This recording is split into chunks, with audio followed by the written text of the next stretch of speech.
Hello everyone, start करते हैं आज की video which is chapter 7 sound. तो आज हम चैप्टर 7 साउंड देखने वाले हैं। आपकी स्क्रीन में आपको दिख रहा है सारे टॉपिक्स जो आज हम कवर करने वाले हैं।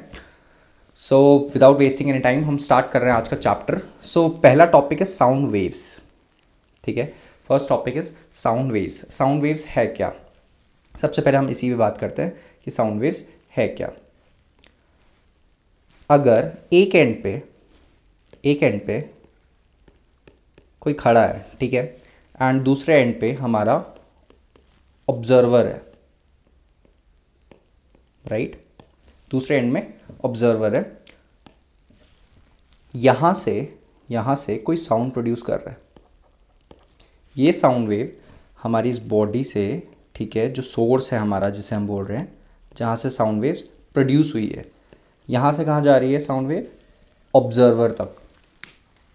तो क्वेश्चन ये है कि ये साउंड वेव ऑब्जर्वर तक पहुंच कैसे रही है, हाउ? तो हो क्या रहा है, ये जो साउंड यहाँ पे इसने प्रोड्यूस करी है, इन दोनों के बीच में सबसे पहली चीज़ जो हमें क्या चाहिए, इन दोनों सोर्स और ऑब्जर्वर के बीच में हमें एक मीडियम चाहिए। ठीक है, मीडियम चाहिए, जैसे कि एयर, जिसके पास क्या है? पार्टिकल्स हैं। तो एक्चुअली में क्या हो रहा है, साउंड एक तरफ से दूसरी तरफ जा रही, ठीक है, बीच में क्या है? मीडियम। मीडियम नहीं है अगर, तो साउंड प्रोपगेट या ट्रैवल नहीं कर सकता। तो हो क्या रहा है, यहाँ पे हमने जब साउंड प्रोड्यूस करी तो यहाँ के पार्टिकल्स वाइब्रेट करने शुरू हो गए। मैं ब्लू कलर से बना रहा हूँ, इस रीजन के पार्टिकल वाइब्रेट हुए एंड ये आगे नहीं जा रहे हैं, ठीक है, ये बस वाइब्रेट हो रहे हैं अबाउट देयर मीन पोजिशन। ये नहीं है कि पार्टिकल हमारे साउंड को ट्रैवल करके ऐसे ऐसे ले जा लेगा, नहीं। क्या हो रहा है, सिर्फ वाइब्रेट करेगी। अब ये वाइब्रेशन पास करेगी उसके नेबरिंग वाले पार्टिकल को, और ऐसे पास करते करते ये साउंड आगे तक चलती चले जाएगी। ये पार्टिकल तो इनिशियल पार्टिकल रीजन में है जो, ठीक है, वो वहीं है, वो प्रोपोगेट नहीं कर रहा है, वो सिर्फ वाइब्रेट करके बगल वाले को वाइब्रेट करवा रहा है, फिर वो वाला इसके बगल वाले को, ऐसे करते करते हमारी साउंड वेव कहाँ तक पहुँच जाएगी? ऑब्जर्वर तक। और ये जब प्रोसेस हो रही है, ठीक है, ये इन्फिनिटी तक नहीं जा सकती। ये कहाँ कब तक जाएगी? जितनी उस साउंड पे इंटेंसिटी होगी। ठीक है, इंटेंसिटी कैसी है, आप अगर तेज़ चिल्लाओगे तो ज़्यादा इंटेंसिटी होगी, ज़्यादा एनर्जी होगी, तो आगे तक प्रोपोगेट कर सकती है। ठीक है, तो ये साउंड वेव थी।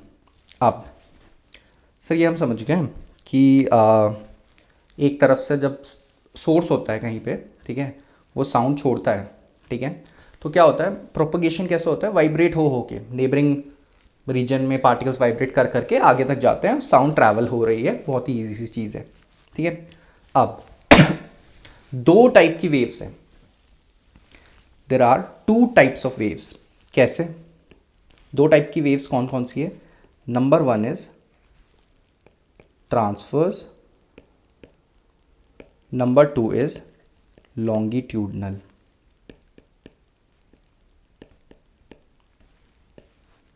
सर आपने बताया क्या हो रहा है, हम समझ गए कि साउंड एक तरफ से दूसरी तरफ कैसे पहुंचती है।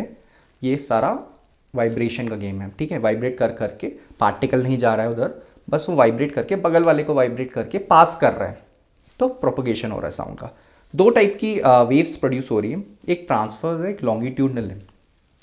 तो मैं आप दोनों का मतलब समझाने से पहले आपको एक चीज़ समझा लूँ। पहली चीज़ होती है हमारे पास, नंबर वन थिंग, पहली चीज़ क्या है हमारे पास? मैं कुछ टर्म समझाना चाह रहा हूँ आपको साउंड से रिलेटेड। इन वेव्स को डिस्कस करने के पहले कुछ टर्म्स हैं। सबसे पहला टर्म आपके पास है वेवलेंथ। वेवलेंथ क्या होता है? एक वाइब्रेशन कब पूरा होता है, ठीक है, एक वाइब्रेशन या एक ऑसिलेशन कब पूरा होता है? जब एक पार्टिकल अपने मीन पोजीशन मतलब जो इसकी ओरिजिनल पोजीशन है, मीन पोजीशन से टू एंड फ्रो मोशन करे। मतलब अगर पार्टिकल यहाँ पे है, मान लीजिए पार्टिकल है, एंड इसको टू एंड फ्रो मोशन करना, ये इसका मीन पोजीशन है जहाँ पे स्टेबल था, ठीक है, तो ये इधर जाएगा, ठीक है, फिर वापस इधर जाके अपने मीन पोजीशन में आ गया, ये इसका एक ऑसिलेशन हो गया। This is one oscillation. कैसे? पार्टिकल यहाँ पे था, ये पहले इधर गया, फिर इधर गया, फिर वापस अपनी मीन पोजीशन में आ गया। या आप इसको वेव फॉर्म में समझे तो पार्टिकल यहाँ पे था, ये पहले ऊपर गया, फिर नीचे गया, फिर वापस आ गया, ये पूरा एक ऑसिलेशन होता है, राइट। ये एक ऑसिलेशन करने में जितना टाइम लगता है उसे बोलते हैं हम टाइम पीरियड। इजी, एक ऑसिलेशन करने में कितना टाइम लगा, मान लीजिए 2 सेकेंड लगे, 3 सेकेंड लगे पूरा ऑसिलेशन करने में, टू एंड फ्रो मोशन, ठीक है। टाइम से पहले आपको समझना होगा एक ऑसिलेशन होता कब है, तो ये था। तो टाइम पीरियड आप समझ गए, इजी है कि एक ऑसिलेशन करने में जितना टाइम लग रहा है वो टाइम पीरियड है। तो वेवलेंथ क्या है, एक ऑसिलेशन करने में पार्टिकल जितनी डिस्टेंस ट्रैवल कर रहा है, मान लीजिए ये डिस्टेंस, उसकी क्या है वेवलेंथ, जिसको हम लैम्डा से रिप्रेजेंट करते हैं। ये सिंबल है लैम्डा, अगर आपको स्पेलिंग बताऊं LAMBDA, लैम्डा। ये जो सिंबल है लैम्डा, ये वेवलेंथ के लिए हम यूज़ कर रहे हैं। ये क्या बता रहा है, एक ऑसिलेशन में जितनी एक वेव डिस्टेंस ट्रैवल कर रही है वो वेवलेंथ है, राइट। तो वेवलेंथ भी क्लियर है, टाइम पीरियड भी क्लियर है। नेक्स्ट टर्म आता है हमारे पास फ्रीक्वेंसी।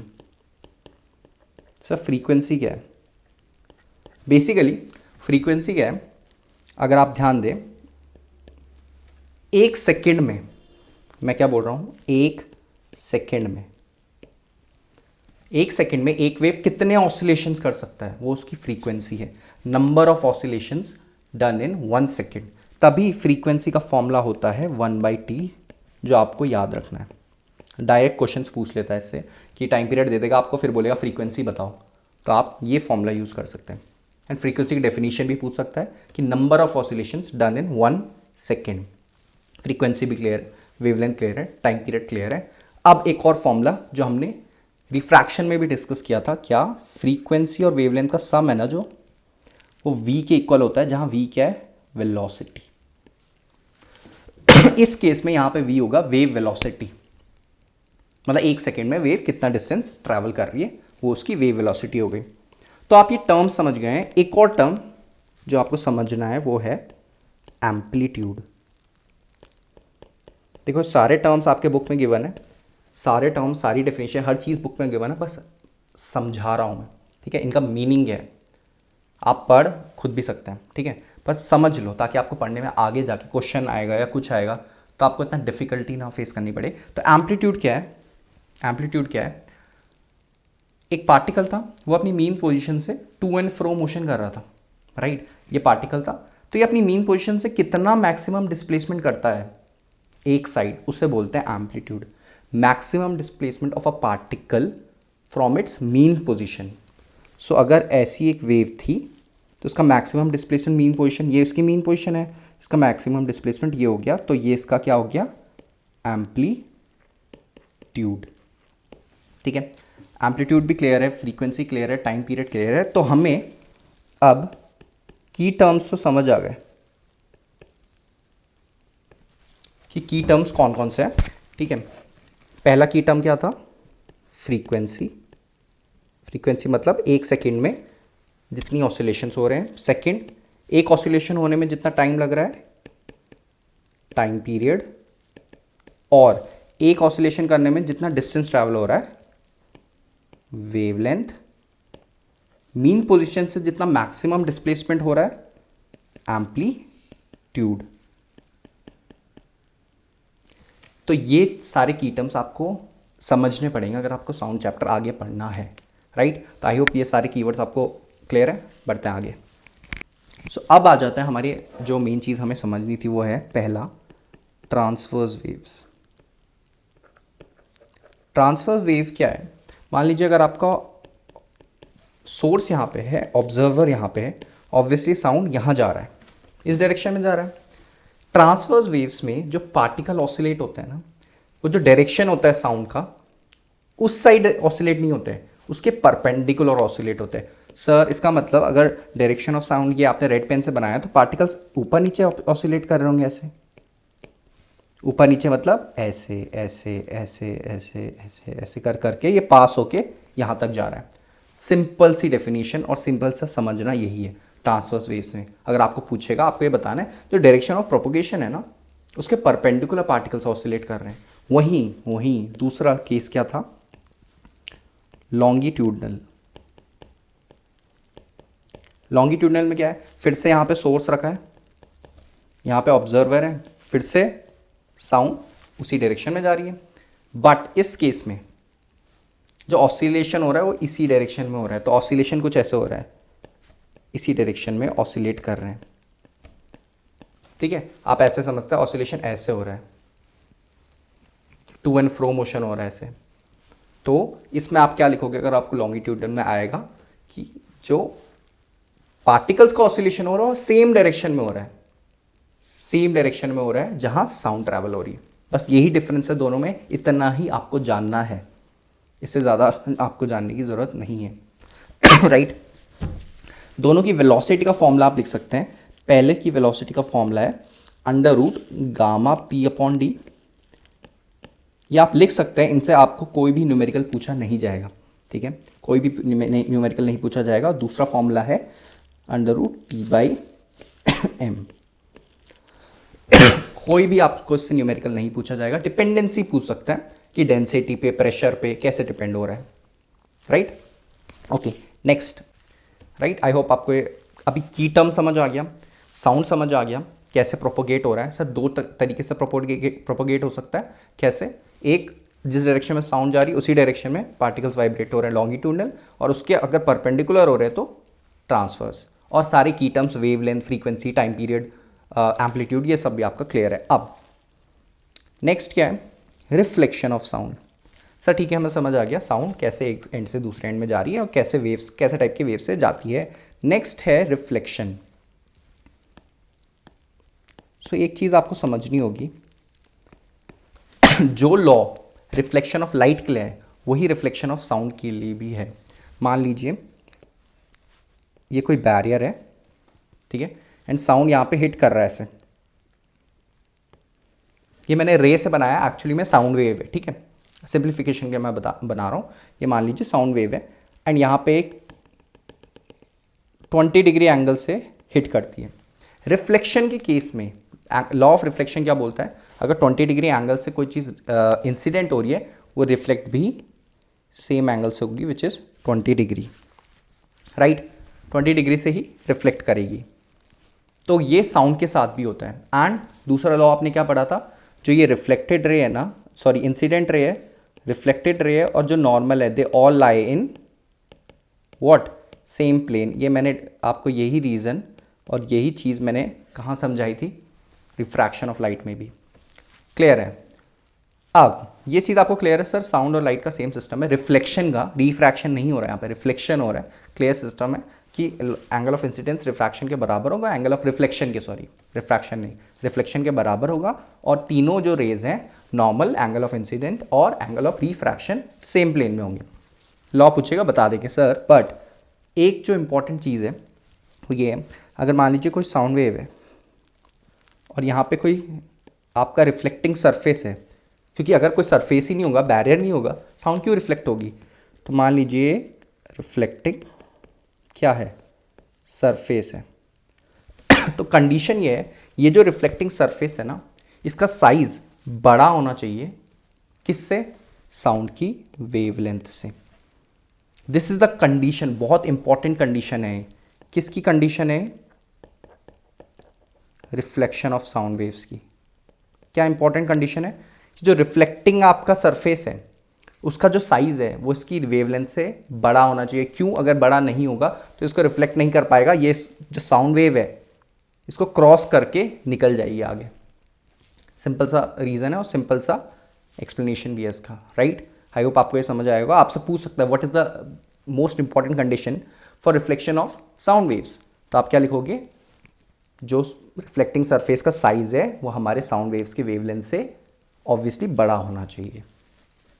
ठीक है, रिफ्लेक्शन भी समझ आता है, इजी सा चीज़ है सर। जैसे साउंड का, लाइट का होता है, वैसे रिफ्लेक्शन होता है। बस में एक पॉइंट हमें याद रखने वाला था।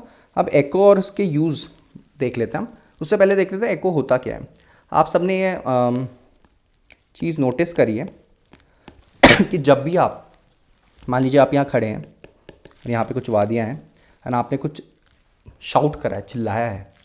अब इस चीज़ का आप खुद ही सॉल्यूशन निकाल सकते हैं। चिल्लाया है तो यहाँ से साउंड जाएगी, इस पे रिफ्लेक्ट होके वापस आएगी। तो आपको दो साउंड सुनाई दे रही है, एक जब आपने खुद से, ठीक है, खुद से साउंड प्रोड्यूस करी तो वो, और जो वहाँ से रिफ्लेक्ट होके आई है वो। तो आपको ये जो दूसरी साउंड सुनाई देती है इसको एको बोलते हैं, जो दूर से रिफ्लेक्ट होके वापस आती है। बट प्रोवाइडेड क्या सर, ये इतना पहाड़ों में क्यों हो रहा है, यहाँ पे क्यों नहीं हो रहा है, ठीक है, मैं अगर चिल्ला रहा हूँ तो आसपास मेरी वॉल से रिफ्लेक्ट होके क्यों नहीं आ रही है, आ रही है, वहाँ भी आ रही है, बट द थिंग इज़ उसका डिफरेंस आपका जो एयर है, ठीक है, एयर है वो पता नहीं कर पा रहा है, क्योंकि हमारे एयर को मिनिमम 0.1 सेकेंड का डिफरेंस चाहिए होता है दो साउंड को डिस्टिंग्विश करने के लिए, ठीक है, और जो हमारे आसपास वॉल से आ रही है वो 0.1 सेकेंड से पहले ही आ जा रही है, तो हमें वो एक ही साउंड सुनाई दे रही है, राइट, क्लियर है ना। तो एको के लिए 0.1 सेकेंड से ज़्यादा का डिफरेंस होना चाहिए, पहली कंडीशन। दूसरी कंडीशन क्या है, वही वाली कि जो आपका रिफ्लेक्टिंग सरफेस है वो किससे बड़ा होना चाहिए, आपकी वेवलेंथ से बड़ा होना चाहिए, वरना उसको क्रॉस करके निकल जाएगा। तीसरी कंडीशन क्या है, आप जो बोल रहे हो, आपका जो साउंड है उसकी इंटेंसिटी बहुत ज़्यादा होनी चाहिए, लाउड इनफ कि साउंड वहाँ तक पहुँचे भी और पहुँच के रिफ्लेक्ट होकर आप तक वापस भी आए। ऐसे नहीं आपने यहाँ पे खड़े हो, यहाँ पे आपका वादियाँ खड़ी है, ठीक है, आपने कुछ बोला, ये यहाँ तक गई और यहाँ से वापस सिर्फ यहाँ तक आ पाई, उसके बाद नम हो गई, तो आप शाउट करते हो, चिल्लाते हो। चिल्लाना मतलब आप लाउडनेस बढ़ा रहे हो, लाउडनेस बढ़ाने का मतलब आप इंटेंसिटी बढ़ा रहे हो, राइट। तो ये एको की बहुत ही सिंपल सी मैंने आपको थ्योरी दी है कि क्या होता है, ठीक है, आपको बस फिगर आउट करना था, राइट। आई होप आपको ये समझ आया होगा एको है क्या, क्यों हो रहा है, ठीक है। हमारे एयर को डिस्टिंग्विश होने के लिए 0.1 सेकेंड से अगर देर में कोई साउंड रिफ्लेक्ट होकर आ रही है तो हमें एक और बार सुनाई दे रही हो, and sound should be large enough कि वो वहाँ तक पहुँच के रिफ्लेक्ट होकर हम तक आ पाए। एंड एक चीज़ तो आपको रिफ्लेक्शन की पता है, वेवलेंथ हमेशा क्या होनी चाहिए, वेवलेंथ से रिफ्लेक्टिंग जो सरफेस है वो बड़ा होना चाहिए ताकि रिफ्लेक्ट हो पाए। अब इसी एको का बहुत सारे यूजेस हैं, मान लीजिए सोनार है, ठीक है, और बैट्स और डॉल्फिन्स हैं, ठीक है, ये आपके बुक्स में दिए ये चीज़ें, ठीक है। वो लोग क्या करते हैं, वो लोग अल्ट्रासोनिक वेव्स एमिट करते हैं और ये पता लगाते हैं कितने टाइम में वो चीज़ वापस आ रही है, और उससे उन्हें पता चल जाता है कि ऑब्जेक्ट कितना दूर है, ठीक है, कितना दूर है। तो कैसे पता चलता है, मैं आपको एक एग्जांपल देता हूँ, और ऐसे न्यूमेरिकल्स भी आते हैं आपको एको के। कैसे न्यूमेरिकल्स आएंगे, मान लीजिए कोई साउंड सोर्स है, ठीक है, और आपका रिफ्लेक्टिंग सरफेस ये है, राइट, साउंड सोर्स है, रिफ्लेक्टिंग सरफेस ये है, इस पूरे का डिस्टेंस डी है, आपसे पूछ लेगा कि जो साउंड सोर्स है इस पूरे का डिस्टेंस डी है, और इस मीडियम में जो मेरे साउंड की वेलोसिटी है वो वी है, तो आपको टाइम पूछ लेगा कितना टाइम लगेगा वहाँ से रिफ्लेक्ट होकर आने में। तो आप एक चीज़, सिंपल सी चीज़ याद रखेंगे, इसमें सिर्फ एक ही कॉन्सेप्ट है, वो है वही वाला जो आप सबको पता है, speed equals to distance upon time, बस, और कोई भी कॉन्सेप्ट नहीं है। और इसके अलावा आपको किसी चीज़ में इधर उधर नहीं जाना है, सिर्फ इस फॉर्मूला में स्टिक रहना है, speed equals to distance upon time. Sir ये फॉर्मूला यूज़ कैसे करेंगे, देखो कैसे यूज़ करोगे। Speed equals to distance upon time आप कैसे यूज़ करोगे, मान लीजिए आपको ये सिनेरियो दिया है, तो स्पीड कितनी यहाँ पे दे रखी है, वी, ये आपको गिवन है कि उस मीडियम में साउंड की स्पीड क्या होगी। डिस्टेंस क्या होगा, एक बार साउंड जाएगी फिर रिफ्लेक्ट होके वापस आएगी, तो क्या डिस्टेंस 2D हो गया, जाने का और आने का, तो डिस्टेंस हो गया 2D अपॉन टाइम, ये आपका फॉर्मूला आ गया। एंड आपको अलग से याद करने की ज़रूरत नहीं है, आप खुद से बना सकते हो फॉर्मूला। तो ये this is the only formula, इसी से सारे एको के न्यूमेरिकल्स होंगे। जितने मैं सैम्पल पेपर सॉल्व करा रहा हूँ, एक्सपेक्टेड क्वेश्चन सॉल्व करा रहा हूँ, आप उसमें देखना जितने भी चीज़ें इस कॉन्सेप्ट के अलावा, speed equals to distance upon time के अलावा कुछ भी यूज़ नहीं हुआ है। This is the only thing you have to use, बस, ठीक है। इसी से सारी चीज़ें होंगी, आपको स्पीड दे देगा, डिस्टेंस दे देगा, टाइम दे देगा, बस आपको अपना गेम करना आगे का, राइट। एंड इसके यूजेस पढ़ लेना, मैंने आपको कुछ यूजेस बताए, जो 2-3 बचे होंगे वो आप देख लेना। तो ये था एको का कॉन्सेप्ट, एंड एको के आपको न्यूमेरिकल्स कैसे सॉल्व करने हैं, राइट। अब बढ़ते हैं नेक्स्ट सेक्शन में। सो एको समझ लिया, यूजेस समझ लिया, अब वाइब्रेशन समझ लेते हैं, 3 टाइप के, नेचुरल, डैम्प्ड और फोर्स, और क्वेश्चंस कैसे कैसे आएंगे वो हम देख लेते हैं। अब कोई भी बॉडी है ना, उसको आप स्ट्राइक करते हो कहीं पे, तो ये वाइब्रेट करती है। तो ये वाइब्रेट करती है अपनी नेचुरल वाइब्रेशन में, ठीक है, इसका जो नेचुरल वाइब्रेशन होगा उससे। ऐसे हर बॉडी का अपना अपना नेचुरल वाइब्रेशन है, हर बॉडी का अपना अपना नेचुरल वाइब्रेशन है, ठीक है। आप कोई भी बॉडी स्ट्राइक करते हो एंड वो वाइब्रेट करना स्टार्ट करती है, वो उसका नेचुरल वाइब्रेशन है, प्रोवाइडेड अगर आप उसी नेचुरल वाइब्रेशन को, जिसको फ्री वाइब्रेशन बोलते हैं, उसको आपको किस में रखना है, वैक्यूम में, ठीक है, वैक्यूम में, या फिर किस में, नो मीडियम, तभी वो नेचुरल और फ्री वाइब्रेशन करेगी, ठीक है। मान लीजिए कोई पेंडुलम है, वो वाइब्रेट कर रहा है, अगर ये वैक्यूम में है या मीडियम में नहीं है तो ये नेचुरल वाइब्रेशन कर रहा है। जैसे ही आप इस पेंडुलम को किसी मीडियम में ले आओगे तो अब ये नेचुरल वाइब्रेशन नहीं करेगा, अब ये करेगा डैम्प्ड वाइब्रेशन। डैम्प्ड सर क्यों? क्योंकि वो मीडियम धीरे धीरे धीरे धीरे इसकी फ्रीक्वेंसी कम कर करके इसको क्या कर लेगा, स्टॉप हो जाएगा। ये धीरे धीरे एम्पलीट्यूड कम हो जाएगा ना इसका, एंड ये स्टॉप हो जाएगा। बट अगर वैक्यूम में रखा है it will go on, that is why it is called natural vibration. Naturally vibrate कर रहा है, फ्री वाइब्रेशन है, कोई मीडियम नहीं है। वही सेम चीज़ आप डैम्प में करते हो तो धीरे धीरे वो बंद हो जाता है। तो इसीलिए इसका जो एम्पलीट्यूड टाइम ग्राफ है नेचुरल वाले का, वो हम कांस्टेंट बनाते हैं, हमेशा चलते जाता है। बट डैम्प के केस में क्या होता है, जो हम वाइब्रेशन बनाते हैं वो स्टार्टिंग में तो एम्पलीट्यूड उसका ज़्यादा रहता है, धीरे धीरे मीडियम सारा उसका एनर्जी खा जाता है, राइट। तो यही चीज़ आपको समझनी है, इसमें ज़्यादा डेप्थ में नहीं जाना है। आपको ध्यान क्या देना है, जब भी आपको एग्जाम्पल कोई भी क्वेश्चन पूछेगा कि नेचुरल या डैम्प्ड, आप देख लेना एक चीज़, अगर वो मीडियम में रखा है किसी तो वो हमेशा डैम्प्ड है, ठीक है। और अब बोला है अगर it is free to oscillate in vacuum और इन विदाउट एनी मीडियम तो नेचुरल है, ठीक है। अब फोर्स्ड क्या है सर, हम समझ गए नेचुरल और डैम्प्ड, बट फोर्स वाइब्रेशन क्या है? फोर्स वाइब्रेशन वो वाइब्रेशन है, फोर्स्ड वाइब्रेशन वो वाइब्रेशन है अगर कोई बॉडी है एंड इसको आप किसी दूसरी बॉडी के इन्फ्लुएंस में वाइब्रेट करवा रहे हो, तो अब ये अपनी नेचुरल फ्रीक्वेंसी से वाइब्रेट नहीं कर रही है।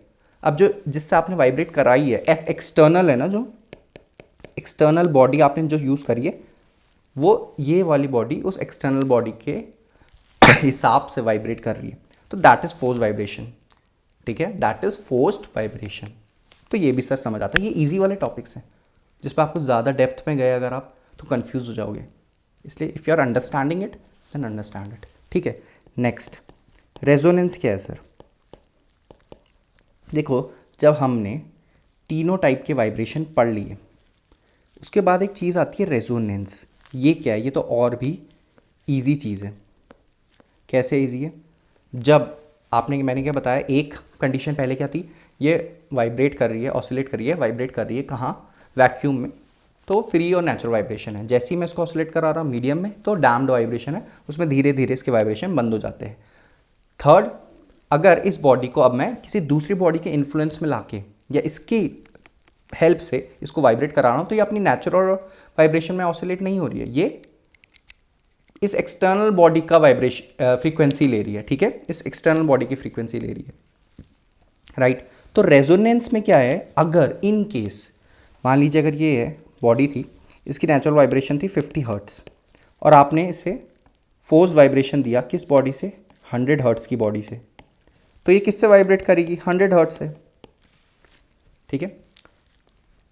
नेक्स्ट, अगर मैं ये बॉडी ले रहा हूँ 50 हर्ट्स और मैं से 50 हर्ट्स वाला ही फोर्स वाइब्रेशन दे रहा हूँ, 50 हर्ट्स वाला भी, तो ये क्या करेगा, इसके साथ रेजोनेट करेगा।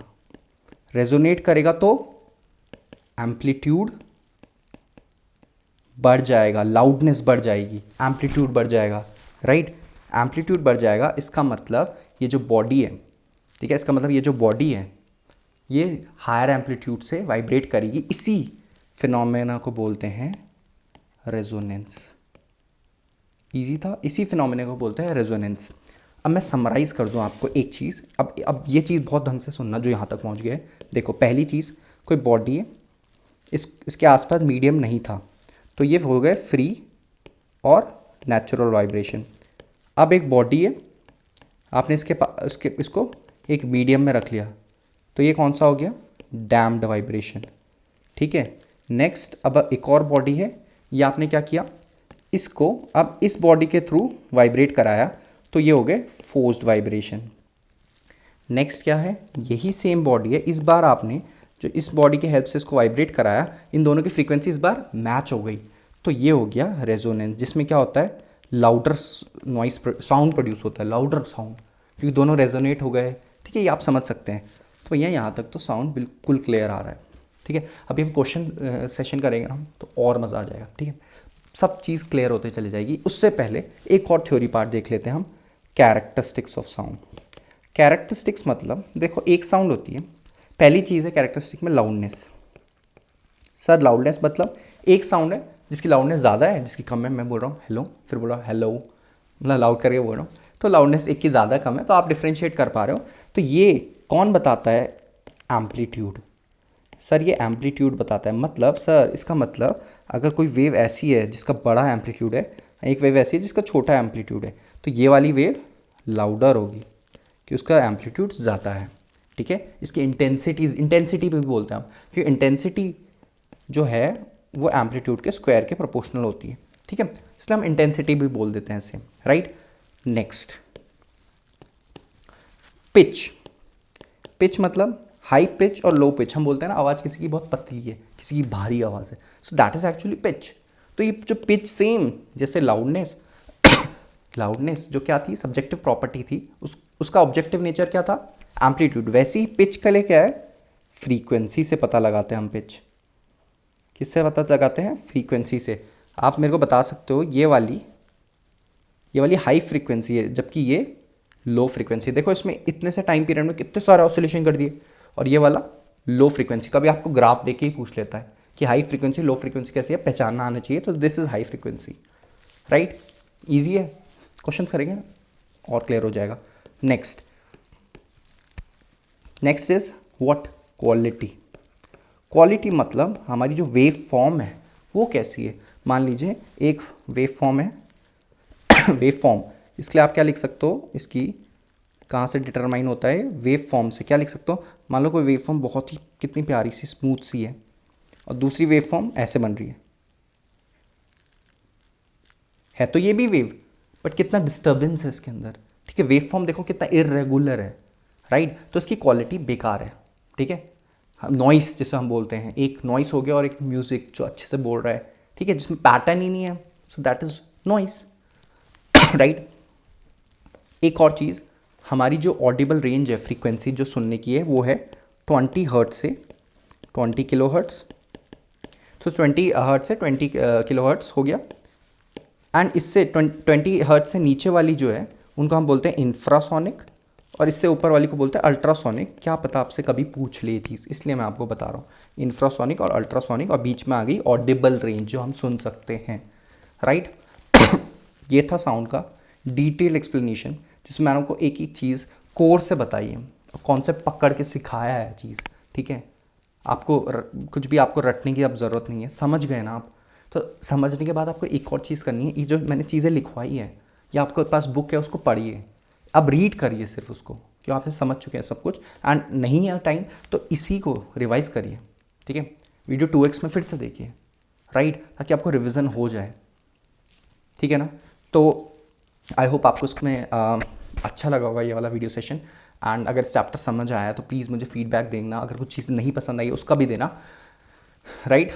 सो मिलते हैं नेक्स्ट चैप्टर में, बहुत जल्दी हम सारे चैप्टर कंप्लीट करते हैं, एंड क्वेश्चन सीरीज़ भी चल रही है, इसके क्वेश्चंस मैं डाल दूंगा बहुत ही जल्दी, right. So video please like कर लेना, ठीक है, एंड जो मेरा सब्सक्राइबर नहीं है प्लीज़ सब्सक्राइब भी कर लेना, राइट। सो मिलते हैं नेक्स्ट वीडियो में, तब तक के लिए take care, study hard, bye bye.